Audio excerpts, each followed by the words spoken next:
Good morning, students. I am Shahi sir with your economics classes. So, बेटा हमारा जो I think 10th chapter चल रहा था, employment and unemployment right now. So, on this chapter today we have discussed on the topic jobless growth. First of all, ध्यान से सुनना actual में what is a jobless growth, क्या होता है. ठीक है, जॉबलेस ग्रोथ का मतलब होता है बेटा कि आज जीडीपी में तो वृद्धि हो रही है लेकिन बगैर रोजगार के. जीडीपी तो हमारी बढ़ रही है लेकिन बगैर रोजगार के. तो ऐसी सिचुएशन यानी आर्थिक समृद्धि तब होती है जब, और उसे अगर हम बात करते हैं कि भाई जीडीपी कब होती है, आर्थिक विकास कब होता है, वो ऑब्वियसली तब होता है जब हमारी प्रोडक्शन प्रक्रिया के द्वारा उत्पादन अधिक मात्रा में होता है. और उत्पादन हमारा कब अधिक होता है, जब लेबर फोर्स को हम ज़्यादा इंगेज करते हैं उत्पादन प्रक्रिया में. भाई उन लोगों को रोजगार मिलेगा तभी तो एक्स्ट्रा उत्पादन होगा. तो आमतौर पर ये बात है. लेकिन जो वृद्धि होती है, जो उत्पादन होते हैं, वो दो तरीके से होती है. एक होती है जॉबलेस ग्रोथ और एक होती है जो रोजगार के साथ ग्रोथ होती है.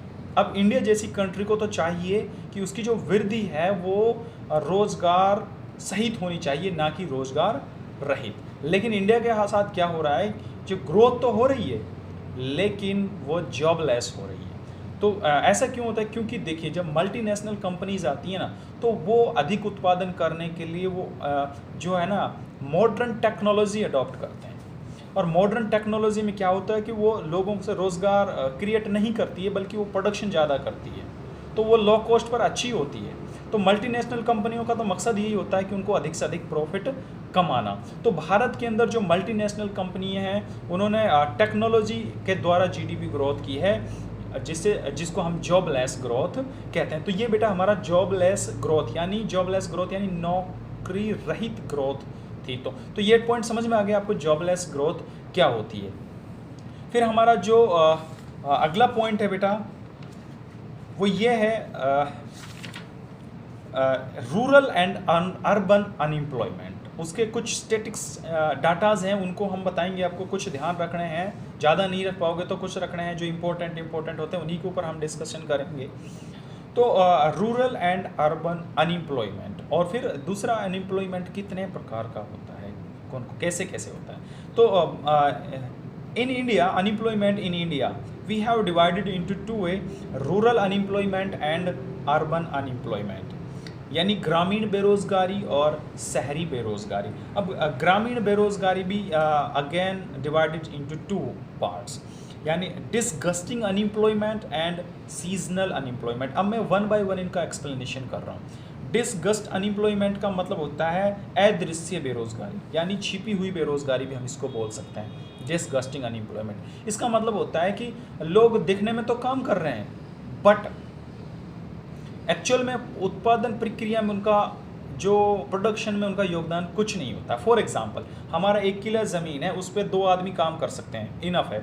अगर उसमें 10 आदमी लग रहे हैं, घर के सारे लोग उसमें लग रहे हैं, अब दिक्कत में तो वो काम कर रहे हैं लेकिन एक्चुअल में उनका प्रोडक्शन प्रक्रिया में कोई योगदान नहीं है. तो इस तरह की रोजगार को हम अदृश्य बेरोजगारी कहते हैं, यानी डिसगस्ड अनएम्प्लॉयमेंट बोलते हैं. That's clear.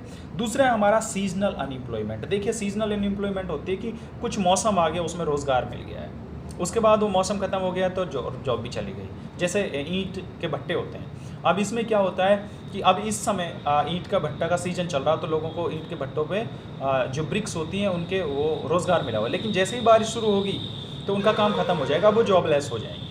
इसी तरह जब फसल कटने का टाइम होता है तो लोगों को रोज़गार मिल जाता है, लेकिन फसल कटने के बाद जैसे अभी जून और जुलाई का महीना चल रहा है, जुलाई में तो खैर हो जाती है, लेकिन मई और जून जो चलता है, अप्रैल मई जून जुलाई, जून 3 महीने में जो है खेती का काम नहीं होता है. तो जो लोग खेती पे काम करने वाले मजदूर होते हैं वो जॉबलेस हो जाते हैं. तो इस तरह की एम्प्लॉयमेंट को हम सीजनल अनएम्प्लॉयमेंट बोलते हैं. That's clear.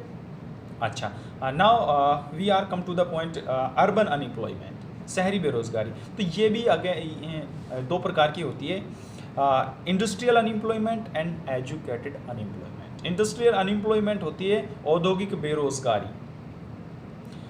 औद्योगिक बेरोजगारी यानी जो लोगों जो है फैक्ट्री वगैरह में काम करने के इच्छुक है लेकिन वो अनस्किल्ड है, उनको रोज़गार नहीं मिल पाता है, तो वो हमारे जो है औद्योगिक बेरोजगारी होती है। उसका रीज़न यही होता है कि एक तो पॉपुलेशन ज़्यादा ग्रोथ होने के कारण जो इंडस्ट्रियलाइज सेक्टर होता है उस पर अनएम्प्लॉयमेंट का प्रेशर, पॉपुलेशन का ज़्यादा प्रेशर बढ़ जाता है, तो वो सब लोगों को रोज़गार प्रोवाइड नहीं कर सकता, तो वहाँ पर कुछ लोग बेरोज़गार हो जाते हैं। उसके बाद है शिक्षित बेरोजगारी यानी एजुकेशनल अनएम्प्लॉयमेंट। हमारे बहुत सारे लोग हैं जो पढ़े लिखे हैं लेकिन बेरोज़गार होते हैं। उसका रीज़न ये है कि लोग डिग्री, हमारी जो एजुकेशन सिस्टम है ना वो जॉब ग्रोथ ओरिएंटेड नहीं है, वो जॉब लेस है, यानी वो जो है डिग्री ओरिएंटेड है, यानी आपके पास डिग्री तो है लेकिन वो डिग्री आपकी कोई काम की नहीं, क्योंकि वो आपको रोज़गार नहीं दिलाती, क्योंकि काम की जो वो नहीं सिखाती किस तरह से हमें रोज़गार करना चाहिए, बस बाबू बनना चाहते हैं ऑफिस के अंदर। हमारी जो एजुकेशन सिस्टम वो इस तरह की है, तो वो लोग एजुकेटेड हो जाते हैं, डिग्रियाँ उनके पास होती हैं लेकिन रोज़गार नहीं मिल पाते हैं ऐसे लोगों को, और उनका नाम जो अनएम्प्लॉयमेंट में दर्ज हो जाता है, तो अनएम्प्लॉयमेंट में वो एजुकेटेड अनएम्प्लॉयमेंट कहलाते हैं। That's clear. तो ये बेटा हमारा टॉपिक था इसके अंदर जिसको हमने डिस्कशन किया है। अब इसके बाद कुछ common type of unemployment in rural and urban areas. Rural और अर्बन एरियाज में दोनों तरह की कुछ कॉमन टाइप अनएम्प्लॉयमेंट है, जैसे ओपन अनएम्प्लॉयमेंट यानी खुली हुई बेरोज़गारी, जिसके अंदर क्या है कि श्रमिक काम करने के लिए तैयार होता है लेकिन उसे अपने काम करने की आवश्यक योग्यता भी होती है परंतु उसे काम नहीं मिलता है, यानी वो पूरे समय के लिए बेकार होता है। तो इस तरह की बेरोज़गारी को हम खुली बेरोज़गारी कहते हैं। वो अपने दूसरे फैमिली किसी के रोज़गार मिला हो तो उसके ऊपर डिपेंड करता है। फिर होता है हमारा स्ट्रक्चरल अनएम्प्लॉयमेंट, जिसको हम संरचनात्मक बेरोज़गारी कहते हैं। एक्चुअल में ये वो बेरोज़गारी होती है, बेटा ध्यान रख लेना बेरोज़गारियों को, मैं जो पॉइंट टू पॉइंट डिस्कशन कर रहा हूँ। स्ट्रक्चरल अनएम्प्लॉयमेंट वो होते हैं जैसे बैंकों में पहले लोग काम करते थे, हैंड राइटिंग से रजिस्टरों में चढ़ाते थे। अब क्या उनको, अब मॉडर्न टेक्नोलॉजी आ गई, कंप्यूटर सिस्टम आ गया, अब उनको कंप्यूटर चलाना नहीं आता है, तो उसके कारण अब वो जो है वो रोज़गार उनका चला गया। तो वो क्या है कि संरचनात्मक बेरोज़गारी होती है, कोई नई टेक्नोलॉजी आ गई, आप उसको नहीं कर पा रहे हैं तो उसकी वजह से आपकी जॉब चली गई है, तो वो स्ट्रक्चरल अनएम्प्लॉयमेंट कहलाता है। ठीक है बेटा। उसके बाद ये मैं बता चुका हूँ आपको, visible unemployment and invisible employment, वो स्ट्रक्चरल उसमें बता चुका हूँ कि भाई वो काम करते दिखते हैं लेकिन एक्चुअल में उनका कोई योगदान नहीं होता है। तो फिर होता है हमारा बेटा एक साइक्लिकल अनएम्प्लॉयमेंट, जो है वो साइकिल चलता रहता है, यानी अब कुछ समय के लिए 3 महीने के लिए अब फसल का टाइम आया था, रोज़गार मिल गया, फिर वो चला गया, फिर खाली हो गया, फिर अगले कुछ और काम आया था, अगले रबी की फसल आई, कभी खरीफ की फसल आई, तो उस तरह से उनका जो बेरोज़गारी चलता रहता है, एक चक्र उनका चलता रहता है, तो उसको हम साइक्लिकल अनएम्प्लॉयमेंट बोलते हैं। कई बार इकोनॉमी में मंदी आ जाती है तो लोग बेरोज़गार हो जाते हैं, सुस्ती आ जाती है, फिर बूम आता है इकोनॉमी एकदम से, फिर उनको रोज़गार मिल जाता है, तो इस तरह से जो सर्कुलेशन चला रहता है। तो ये हमारा कुछ टॉपिक थे बेटा जो अनएम्प्लॉयमेंट के ऊपर थे। तो इस वीडियो में आज के लिए इतना ही। जो हमारा नेक्स्ट टॉपिक होगा वो causes of increasing unemployment in India, हम इसके ऊपर डिस्कशन करेंगे। ठीक है, उसके बाद हमारी एक क्लास और लगेगी, ये लेसन फिनिश होगा। तो इस वीडियो में आज के लिए इतना ही। Thank you for your kind attention.